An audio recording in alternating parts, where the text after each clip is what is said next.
If there's one rule to live by, it is never ever fall for someone at a hospital. But of course I didn't follow that rule and it turned into an absolute nightmare. A hospital? Really? Well, at least if things go south, you're already at the right place. Oh, it sure did. So there I was, a young teen with way too much confidence and way too little flexibility, stuck in the ER because of a terrible split gone wrong. Yep. Same address. I thought it would be a quick trip, maybe a few stitches or wrap up and I'll be out of there. But nope, life had other plans. So I get sent to the recovery hospital where I had to spend nearly 2 months, basically a spa but with more needles and less relaxation. Picture this, back in school I get my heart shattered into a million pieces. So I made a promise to myself that during this trip I will kill 3 birds with 1 stone. 1. Recover from my leg injury. 2. Heal my broken heart. And 3. Grow a spine and stop falling for losers. But the change of scenery made it really hard to keep that promise. Every time I turned around, I see somebody falling for a nurse, a doctor, or even a hospital janitor. Could you please stick to normal crushes? Like anybody who isn't handling bodily fluids? Oh, I did, Badger.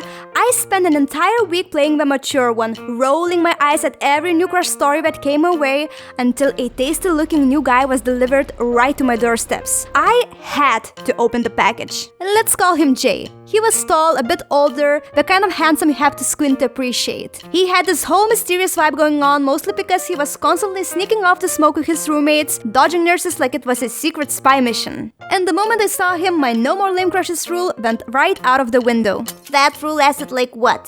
5 minutes?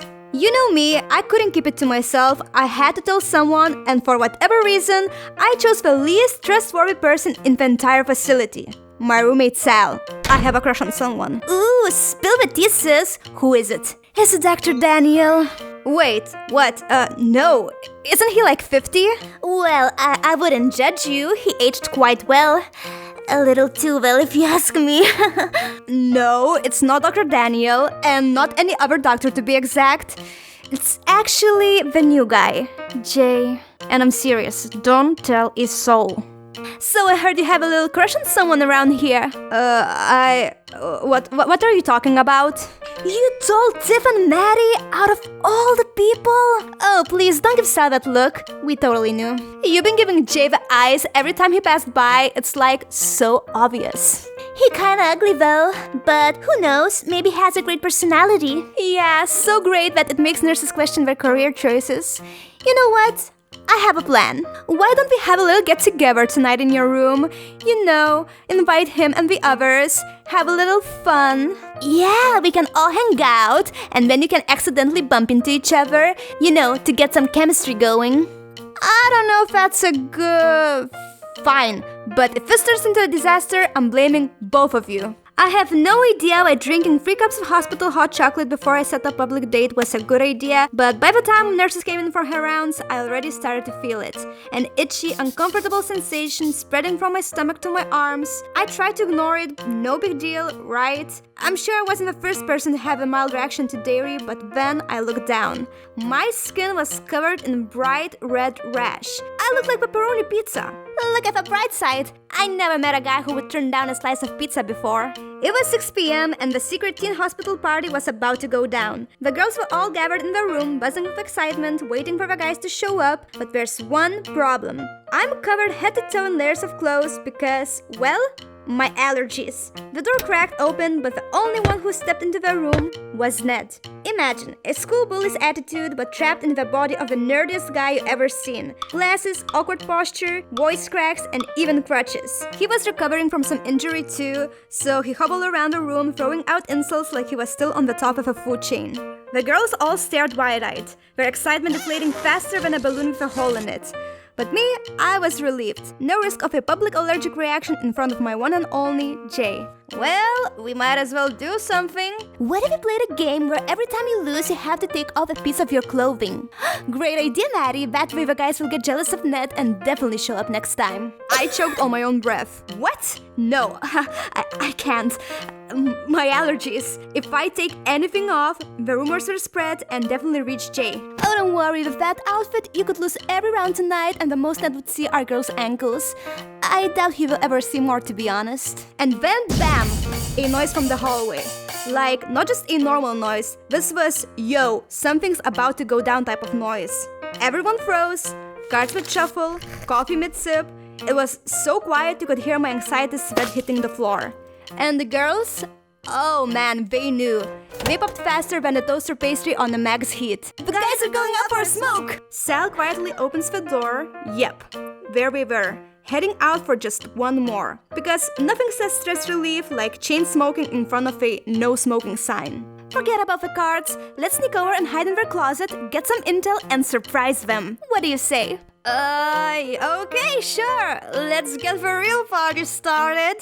I muttered, still sitting on my pile of clothes like an overcautious marshmallow, but already thinking about how I might accidentally get stuck in a closet for the rest of my life. God damn it! I was so close. So there we were, crammed into the guy's closet. If personal space was currency, we were all broke. Our mission? Simple. Spy time.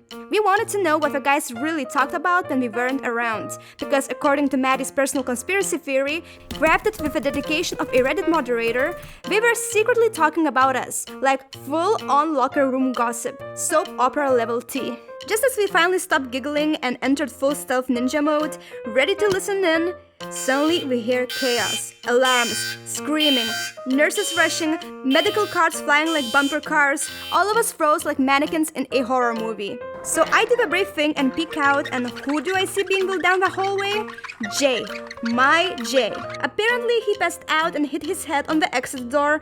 Nothing screams mystery solved like your crush getting bodied by his own cigarette addiction.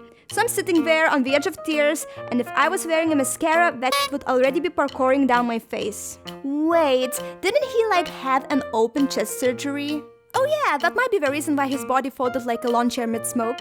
Note to myself, don't spark up a cigarette after someone literally resembled your ribcage. We went back to our dorms like we just committed a crime and we weren't emotionally ready to process the trauma. I felt like I just walked out of one of those romantic movies, you know, one of those that ends with a girl realizing the boy she liked needed therapy, not romance.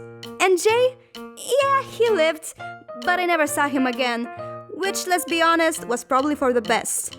Even the most dramatic love stories deserve a clean ending, preferably one that doesn't involve an ambulance and a nicotine patch. The end. Oh yeah, yet another love story without a happy ending. My favorite genre. So, moral of the story, don't date a guy who lists being wheeled down into VR as one of his hobbies. Also, I'm officially back, so hit the subscribe button, ring the little notification bell, and see you in my next video. Bye!